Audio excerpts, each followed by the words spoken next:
Hello, everyone. I got a bit carried away with my chat and forgot to start. How you doing? Oh, Craig. Oh, you can't get away with anything around here, Karen, can you? Craig's watching in. I've got my it's hoodie weather. Got the hoodie on.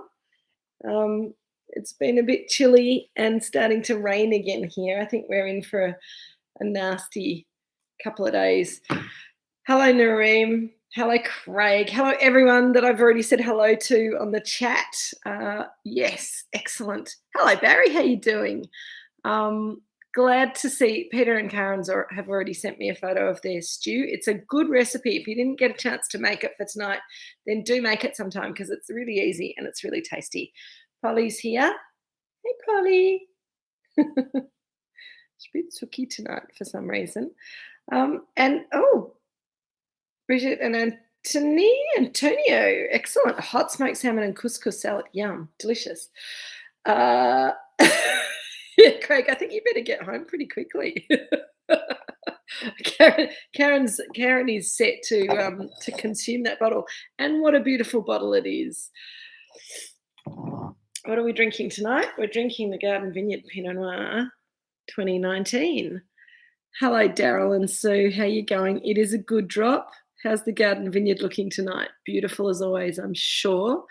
So the 2019, this was the wine that we released at about this time last year, and we've still got a little bit of stock of it. I thought it'd be nice as we're changing over to the 2020s to have another look at this guy before we move on. So let's get this open because I think as some of you already said, you got stuck in. Oh, Cotty, salt and bocca later, a little manchego now. How classy. Sounds delicious. I'm going to stick mine in a decanter quickly because I'm a bit slow or something. I think because it's a young wine, just a little bit of air to get it started is not a bad thing. I wonder where Jeff is tonight. Jeff, are you in the UK tonight? I don't think he's logged in yet. Anyway, he might stick his head in to say hi. He'll be back soon. He's away for another week. Hello, Jeff. Are you drinking this tonight? This morning with your Weetabix? Little decant. Are you missing us yet? Or have you gotten over that? My little Pinot glass, nice and clean, wine in glass. The whole decanting process, a lot of people kind of think it's got to be fussy and you've got to have a candle and have your Rice Krispies, delightful. Crumpets. A little bit of crumpet for Jeff today. Hey? Yes, anyway, moving back to the wine. A lot of people think that when you're decanting wine, you have to fiddle around with candles and lights and things like that. But particularly for a young wine like this, there's not likely to be any sediment, and it's really just about getting air in, as I've told you before. So give it a quick glug, glug, glug into a decanter or a jug. Are you having nice weather there, are you, Jeff? Well, beautiful one day, perfect next. That's what they say about the UK, isn't it? So I'm giving this a good swirl because I do think, yum, yep, it's ready. Bit of air in the decanter, quick swirl. It's got these beautiful savoury notes. It's really interesting. Hello, Emily, lovely to see you. Yeah, I lost track of time too. I was chatting away on my chat and then it was 6:01 and I forgot to log on. So you're not very far behind me. Kevin's on his way too. Excellent. All righty. So Garden Vineyard Pinot Noir 2019. What can I say about this wine?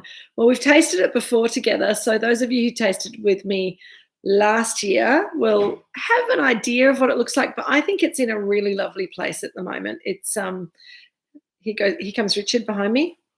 No, he's gone around so that you can't see him. Very sneaky. We saw you in the window though, Dad. You reflected. I think this wine has kind of settled out. Oh, Jeff, it's changing. I bet it's been glorious, but you'll have to wear your jacket before you leave the UK, I bet. It is a bit cool. Yours is a bit cool, Cotty. Yep, nice to use your hands. It's nice and warm in here. Richard's lit me a fire, which is hiding behind my chair. I don't do a very good job at showing off the fire, do I? There we go. There's the fire, just glowing away in the background. And the floor heating's on as well, so it's nice and cozy in here. But yes, if your wine's a little bit cold from where it's been stored, hands are good. Make sure they're nice and clean, but cup the glass in your hands for a little while, warm it up a bit. If your hands are cold, that's a bit of a problem. Under the arm, warm your hands up under your arm, and then onto the glass of wine. Don't try and put your glass of wine under your arm unless you're a real pro, because that could end up very badly, particularly if you're wearing a cream top. Hello, Samantha and Paul. How are you? And the girls, awesome. Lovely to see you. Cheers. Good. It's a good one to join in with. The old Garden Vineyard Pinot is looking gorgeous tonight. So as soon as I stuck my nose in this, I thought, oh, that's interesting. It's got this beautiful aroma. For me, it's really interesting. I've never noticed it before, and some of you will probably think I'm crazy, which is pretty normal. But I can smell this little really freshly pressed olive oil smell in this wine, which has a bit of spiciness, a little bit of green olive kind of aromatic, but it's really appealing. It kind of smells like it's just been slathered on some beautiful freshly cooked fresh pasta, and it's just giving off those lovely fruity aromas that fresh green olive oil can give. There's also some beautiful black cherry in there, and quite a bit of Campari. Yeah, it's weird, isn't it, Jeff? I'm like crazy. Anyway, that just came into my head. There's also a bit of a lamb fat character, and I know that, Jeff, you've looked at me weirdly when I've said that, and I know Jeremy's also suggested that I might be losing my mind a little bit when I talk. But that lovely smell of when you've got really good lamb chops and they've got just a little bit of fat on the outside and you cook them and the fat all sizzles, that lovely kind of meaty, fatty kind of smell is coming off this wine as well, which is delightful and making me wish I had some meat, some beef stew or some lamb to eat with it as well. As it opens up, some more floral notes are coming out, some violet and some roses, which I think we saw in the 2015, and I'm starting to see that here. It takes a little while, I think, for the Garden Vineyard to start showing that. And it's really interesting because the 19 doesn't have an extreme kind of stalky character to it anymore. There's a little bit of that green olive oil and herbal note and Campari Amaro character, but the green stalk character's really softened out and just become quite floral, it's become quite savory, and just letting all those other aromas kind of come to the fore, which I think is rather lovely. Let's have a taste. Probably you've all put it in your mouth hours ago, but anyway, I have to talk as well.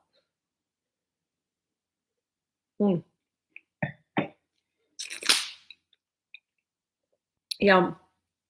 Really firm, really structured, crunchy red acidity, lots of tannin, but really fine grained tannin, lovely kind of red cherry rhubarb kind of fruit. It's on the palate, it really needs food. On the nose, you could just sit and smell it for hours, but on the palate, all that tanginess, all that tannin, it really kind of, it's making my mouth water. It's got that little olive kind of note to it, which I think is really interesting because I haven't seen that in this wine for a really long time. But it's more like, on the palate, it's more like black olives that have been cured rather than the olive oil smell on the nose. Hello, Sharpie and Rod. Lovely to see you. Welcome back.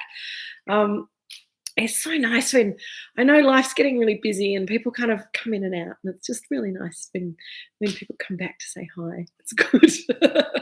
And it's, you know, it's a nice night to stay in and drink wine. So I think this would be, whoever's having Manchego or some nice mature cheddar, those kind of lovely hard, slightly tangy cheeses, I think will be in absolute heaven with this wine at the moment. Michelle was talking about her mushroom stew, which sounded pretty awesome to go with this. Sounds pretty delicious. Mushroom bourguignon.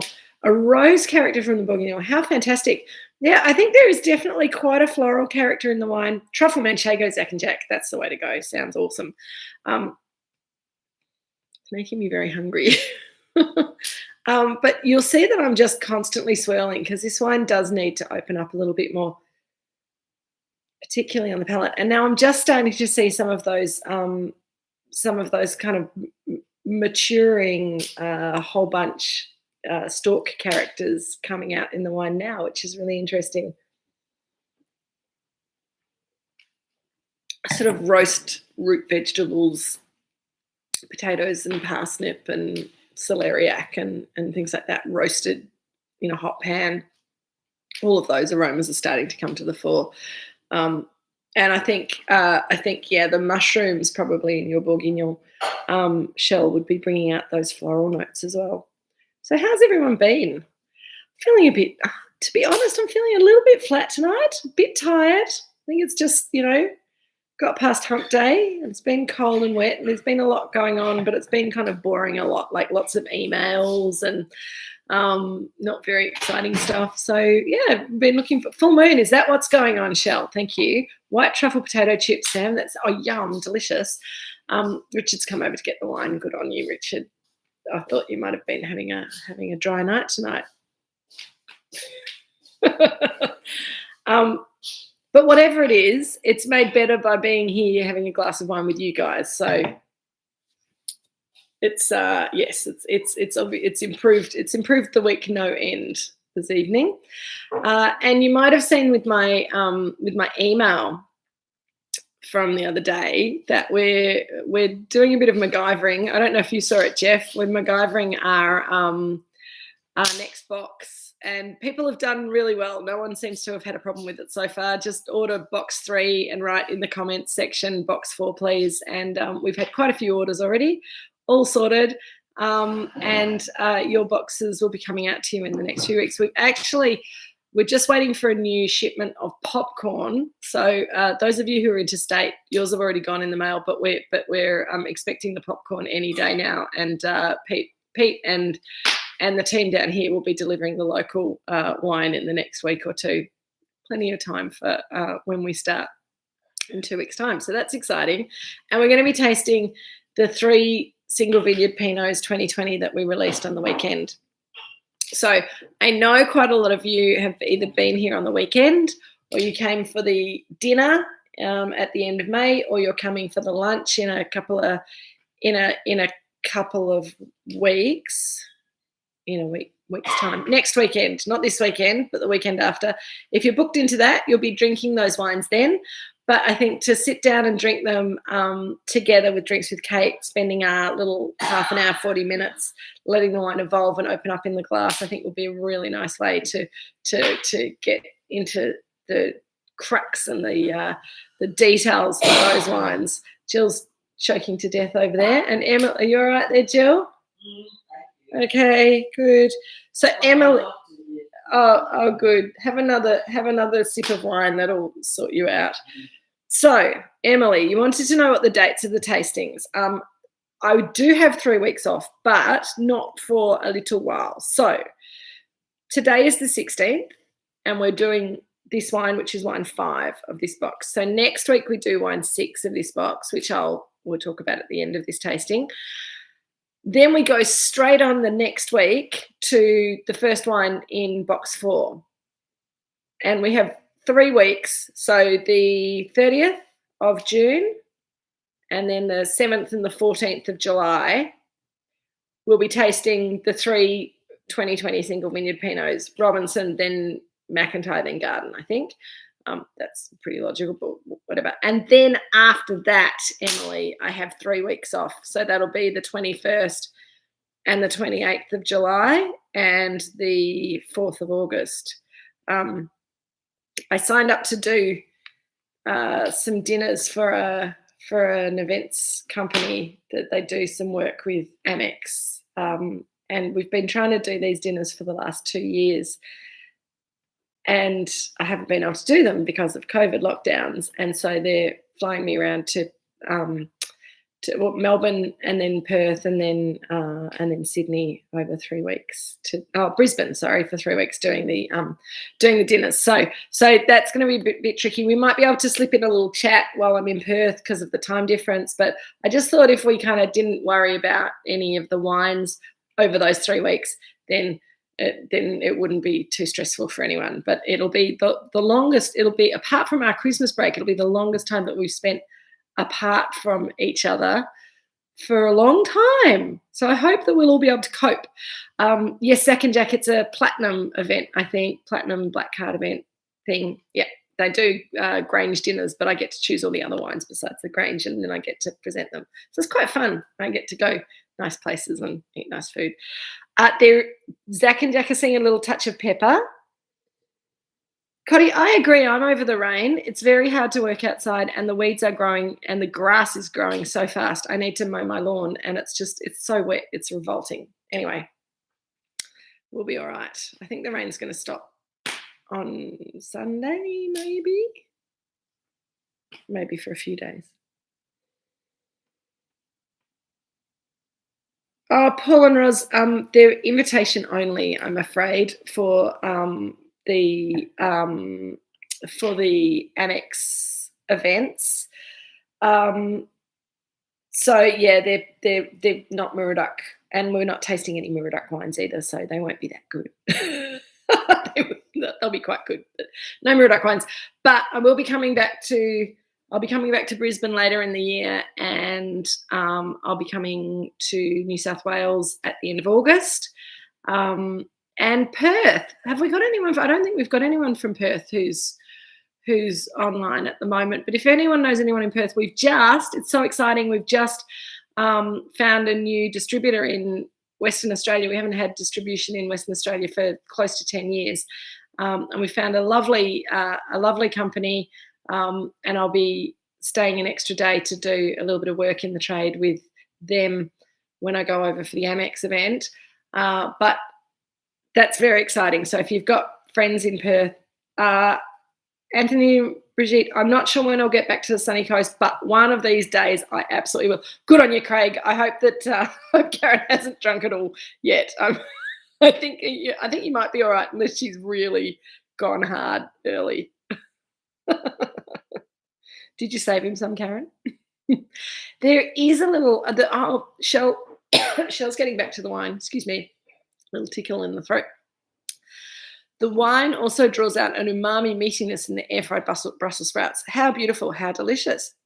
He's not there yet. Oh, Craig, well, you better hurry. Karen's drinking fast. Sorry, Karen's drinking fast. I'm getting people's names wrong all the time. I'm sorry about that. So what I was going to say, and now I've forgotten what I was going to say. I'm smelling other things in this wine now, but it's coming and going. It's very elusive. There's a little, as I said before, a little sweet root vegetable character. There's a little carrot. You know when you get carrots and you roast them and they get really sweet. I think for those of you who made that beef stew that I sent out this week, there's some carrots in that, and that brings out the sweetness. I also like roast pumpkin with this wine because it brings out the sweetness of the pumpkin, and you get some of those roasted pumpkin characters in the wine, which is pretty delish. So Garden Vineyard Pinot Noir, I kind of feel like you guys know it, but just in case you were wondering, again, in 2019, the Garden Vineyard Pinot Noir is 100% whole bunch fermented. The fruit that came off the Garden Vineyard in 2019 was lovely, and we were very happy with what came in to the winery. And I think you can see that in the wine. It's got beautiful balance. It's got really nice weight and depth to it. It's not too heavy. It's certainly not too light. And the mouthfeel is just kind of growing as the wine works with the oxygen in the glass. You can get more richness on the palate, which is I think really what we want in a Pinot Noir of this style. Someone was asking me the other day, because I was talking about the Garden Vineyard and the whole bunch ferment, and they were saying, what does it bring to the wine? And I think, we've tasted quite a few of these from different vintages over the last couple of years, or even over the last few months. And I think that it's really interesting that you get that lifted floral note a bit more so than you do, I think, with the D-stem wines. You also get this combination of almost a sweet shop. We talked about licorice and raspberry lollies with the older Garden Vineyard Pinot from 2015, and I think that this one has got a little bit of that as well. John's asking, are the Garden Vineyard vines the same age as the Moorooduc ones? No. Some of the Garden Vineyard vines are younger than some of the Moorooduc vines, and some are a little bit older. I think is right, isn't it, Richard? In the middle. So we planted our first Moorooduc Pinot that's still producing good quality fruit for us now before the Garden Vineyard was planted. And then the Garden Vineyard was planted, but then we've got some other Pinot Noir vines that we planted here later that are younger. So. Oh, good, Craig, you did get a glass. Fantastic. The big difference, there's a few big differences. When you go over to the Garden Vineyard, it's not far from here. It's a little hop, skip and a jump across the road, over the next door property. You sort of go down a hill, then back up the hill past the dam, and you come up in the sort of middle of the vineyard.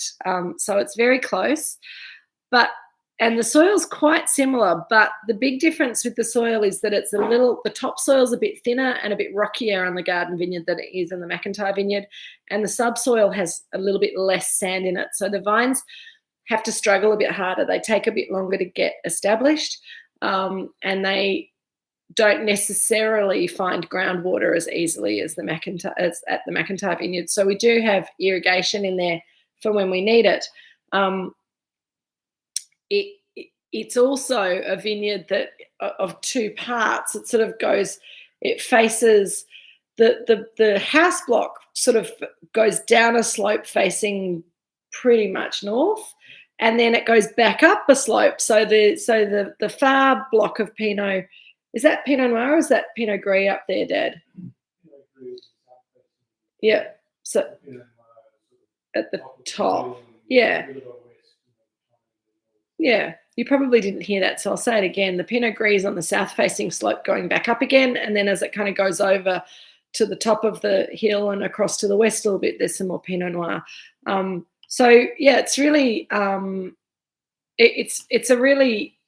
it's a compact vineyard, but it's really diverse in its sort of geography because of that hill that it's kind of planted up and down. And the thing that is constant across the Garden Vineyard is it's all the MV6 clone. And the MV6 clone, for those of you who haven't heard this before or might have forgotten, MV6 stands for Mother Vine 6, and it was one of the clones that was brought out in the 1800s by George Busby. And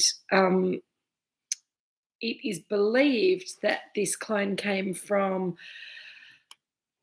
Clovougeau. Thank you. I was going to say Volnay, but that was wrong. Clovougeau, which is a very nice vineyard, a very nice village of vineyards in Burgundy. So this Mother Vine 6, was planted in and around Sydney in the very early days, and then moved up to the Hunter Valley and sort of lived in the Hunter Valley for about 100 years, and really didn't do anything exciting because the weather is not good for Pinot Noir, but we believe that it acclimatized a little bit to the Australian weather. So MV6 is really good in hotter, drier years, much better than the Dijon clones that have come over to Australia more recently. It copes with Australian conditions better because it's been here for such a long time, and it produces beautiful quality fruit. And this parcel of fruit from the Garden Vineyard behaves particularly well when we give it the whole bunch treatment, which we think just kind of does even more to bring out the best in this parcel of fruit, which I think is pretty awesome. Barry, thank you. Peter and Karen, glad you were making wine all through COVID. Visit a winery in New South Wales who hadn't made wine in 2 years. Yeah, that would have been very, very difficult. I think that we were lucky. We were allowed to stay open, and because we're small, we didn't have to, it's usually even during vintage, there's 2 or 3 people in the winery, and we weren't actually going anywhere. So we were pretty much isolating here. And then when vintage was over and COVID kind of hit hardcore and we were in lockdown, we were deemed to be essential services, and so we're allowed to come and be in the vineyard, in the winery, and also deliver wine to you guys. So it was all pretty awesome. Okay, what are other people saying? Cotty, couple of vines on your property. Find roots up to 7 meters away. I know vines do have an amazing root structure, and depending on where you are on the Mornington Peninsula and anywhere, but the Mornington Peninsula has particularly special soil. If you've got the volcanic soil, or if you've got very sandy soil, the vines can find their way through that soil very happily, very easily to water wherever they need to go. If, however, you're in the northern part of the peninsula and you've got a lot of the clay in the subsoil and not enough sand, then the vines tend to have relatively shallow root systems. They still go out, but they go out to the sides rather than down as much. Here on the McIntyre site, we have a lot of sand in our subsoil, so our vines tend to go deep down quicker than they do in the Garden Vineyard and in the Robinson Vineyard. And we see a very different kind of shaped root system under the ground compared to in the different vineyards, and I think that has something to do with the different flavor profiles that we see from the wines.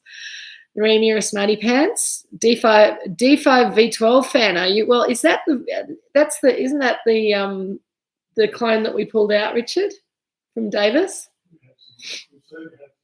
We had some D5 V12 and we didn't really like what it was doing here on our site, but that is the whole trick with clones. You can't just, we found anyway, everyone has a different opinion, but we found that different clones behave very differently on different sites. And the Davis clones that we planted in the very early days, we gave them about 30 years to prove their worth, and they didn't. So they came out, and the new planting at I'm pointing as though you can see where I'm pointing, but the new vineyard that you see when you come in the front gate from here is all MV6 that we planted 10 years ago, nearly? Not quite, 8 years ago maybe.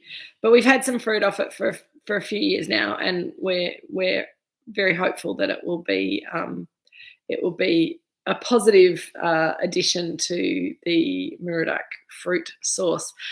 Craig, I agree. The tannin structure is absolutely gorgeous. They're silky, but there's so much tannin there. It's really this kind of combination of grippiness and silkiness, and it really kind of plays with the palate, depending on what you've got to munch with it.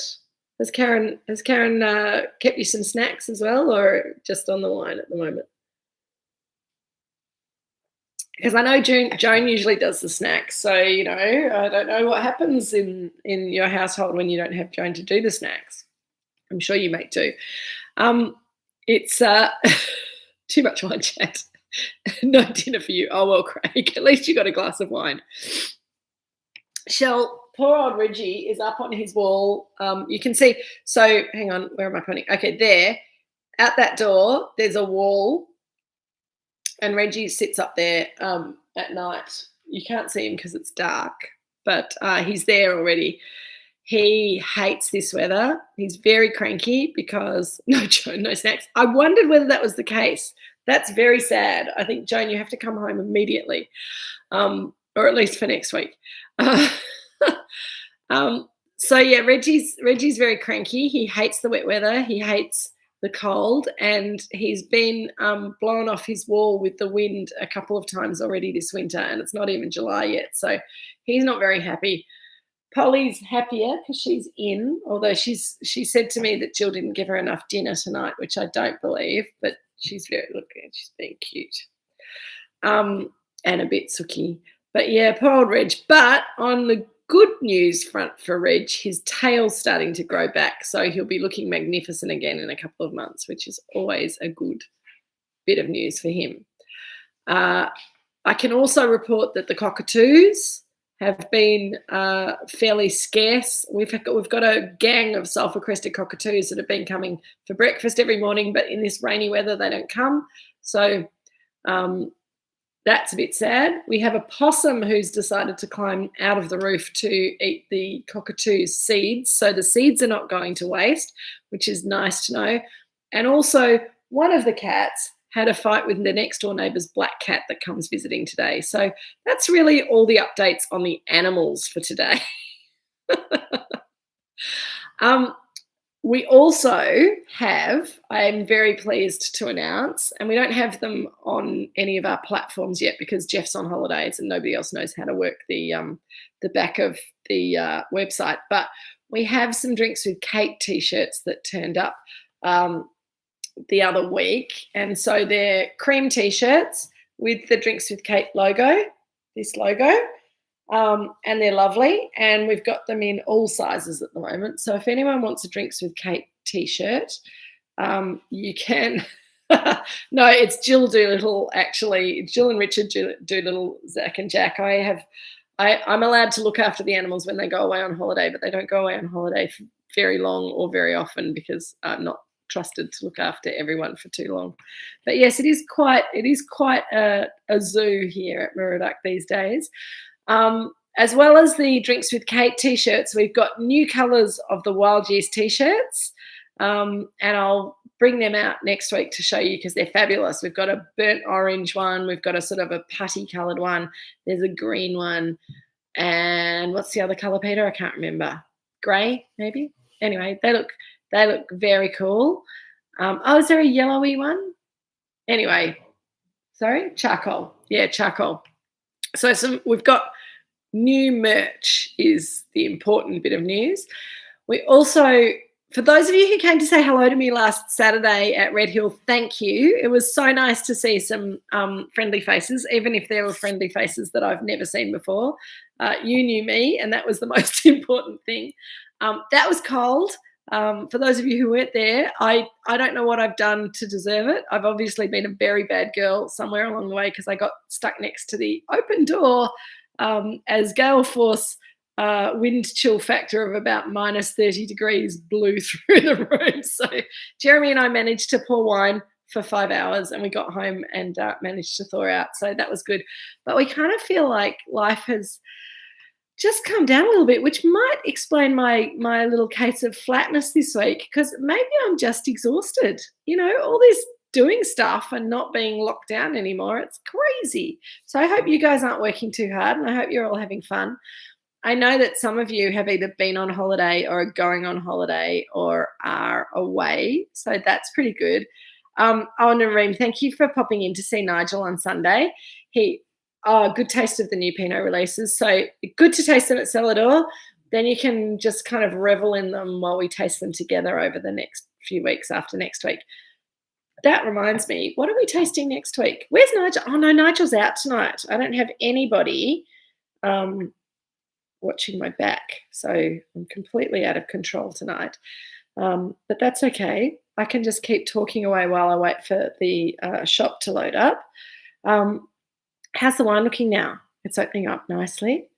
Shardy. I thought there might have been some Shardy, Nareem. We haven't looked at the Shardy for a little while. It's one of the good ones too, isn't it? It's a single vineyard. I think it might be Outback FNQ next week. Oh, are you taking your wine with you, Anthony and Brigitte? That would be awesome. You'll need a little bit of refrigeration. That sounds good. McIntyre Chardonnay. Of course it is. Save the best till last in the box. Here we go. Yeah, the 2019 McIntyre Chardonnay. That'll be awesome. We're not going to do popcorn next week because we've included popcorn in the next box with a very old bottle of exciting, interesting, story-worthy white wine. So that's going to be our last wine that we taste in the next box with the popcorn, I think, unless you'll kind of clamour at me and want to do it earlier. But I think we'll do that last, and that's going to be really fun. So we've got lots of fun stuff coming up. You'll notice that the last box is only 5 bottles and some popcorn That's okay. We still have to do mezcal. Kevin, I need to talk to you and your buddies. We haven't done a very good job, but I believe that the mezcal website is coming along nicely. So it might be time to revisit having a look at Kevin's mezcal. We have lots more wine to taste. We've got some new vintages coming out. We're changing some vintages here, which is exciting. So I think we've got quite a lot of stuff happening. I'm glad to hear that the wine's coming. Anthony Bridget, it will be fabulous out in FNQ in your RV. I absolutely adore drinking good wine. Oh wow, Emily! Gosh, we're very efficient. Jeff, it's not the 2011 Chardonnay in the next box. And it's not the 2011 Chardonnay for next week. Next week is the 2019 McIntyre Chardonnay, the Moorooduc McIntyre Chardonnay, 2019. And then, and Jeff, you don't know what's in the next box because it's a mystery. It's not really. It's but I'm not going to tell you what it is. But it's not the 2011 Chardonnay. It's not something that we've tasted before. So if you haven't ordered your box 4, then get onto it because it's only 5 wines, but it's pretty exciting. It's pretty exciting little selection of wines, so don't miss out. Shipment of the mezcal. Oh, Kevin, how exciting. 10 pallets. Excellent. Good. We will do mezcal one of these days in the not too distant future, I promise. Also, Kay is not on the chat tonight, but she sent me a message today after I was incredibly rude about sparkling Shiraz last week. I think she's dumped me. No, I don't think that's right. She had something more interesting to do tonight. But she has said that in the 3 weeks I'm away, if you guys want to do like a pirate sparkling Shiraz tasting, she'd be happy to run the Zoom and Zoom taste some sparkling Shiraz with anyone who wants to join in. So we've got another 4 weeks to organise that, but that sounds like fun. So if you're up for that, then I'm not sure how we'll go for it. But yes, we'll put you guys together. So we'll get that organised. All right, Shell. Why don't you guys just send me a quick email to kate@mooroodukestate.com.au, and I will put you in contact with Kay. And you guys can have a little party without me while I'm doing Amex dinners. That sounds like a great idea. Jeff, it is very intriguing, and I'm not going to tell you what the wine is until you get back to work. So you'll just have to enjoy being on holiday for a little bit longer and find out what's going on when you get home. I reckon we're just about done for tonight. Has anyone got any other questions or any other comments? How did the wine go with the food? I know it went well with Shell's mushrooms. How did it go with the beef stew? It went well with the cheese. I think this is a really good food wine, this wine, but it needs some quite strong flavours. It's not bad on its own either, and it's starting to, So the reason I chose that beef stew recipe, which has got a little bit of smoked paprika in it. This wine for me, as it is, and it's just starting to show it now, just has a little hint of smoked paprika as well. And I think it's awesome. Oh, yeah, the salmon. How did it go, guys? I wouldn't have thought of matching it to hot smoked salmon, but I think the fact that the salmon was hot and smoked would have helped matching it to this wine. If it was just a bit of cold smoked salmon, it probably would have been a bit weird. If it was, or was it hot smoked and then served cold, or if you served it hot and it's smoked? So that's a bit confusing with the hot smoke because I know that there's different ways of smoking salmon, and I'm now getting out of my depth, so I might move back away slowly from the smoked salmon. But I think that is one of the things that that we should have a talk about. Yeah, it would have brought out the smokiness. It would have been pretty tasty, I reckon. One of the things that we don't talk about enough and that we should probably explore sometime in the not too distant future is matching Pinot Noir with seafood, because it can work. It doesn't always work, to my mind. But again, everyone has different taste. And if you love drinking Pinot Noir with your pan-fried whiting, then who am I to say that you shouldn't? But we might have a talk sometime down the track about what sort of seafood dishes might work with different types of Pinots. So I'll put that in my list of things to do with you guys sometime in the future, because I think that could be quite fun. And smoked foods as well, because smoked food can be quite challenging to wine, but if you get it right, and I think seafood smoked sometimes can work really well with a wine like this. And I'm thinking about things like smoked mussels, hot smoked salmon worked. What else? Smoked oysters even, maybe. Karen, Pinot and seafood, excellent. Let's come back and talk about that another day. In the meantime, I'm going to go because I've nearly finished my glass of wine, and there's a little bit over there on the other table that I'm gonna scamper over and steal. But I'm gonna leave you guys to it. It's been awesome. Thank you so much. Take care. Stay warm. Pop your hoodies on. If you need a t-shirt, let me know. And when Jeff comes back, I'll get him to put them on the website as well, so that you don't need to send an email and fuss around with things. Just press a button and it's all easy. I'll see you all again next week with the Duck Chardonnay. It's been real. See you later. Thanks, everyone.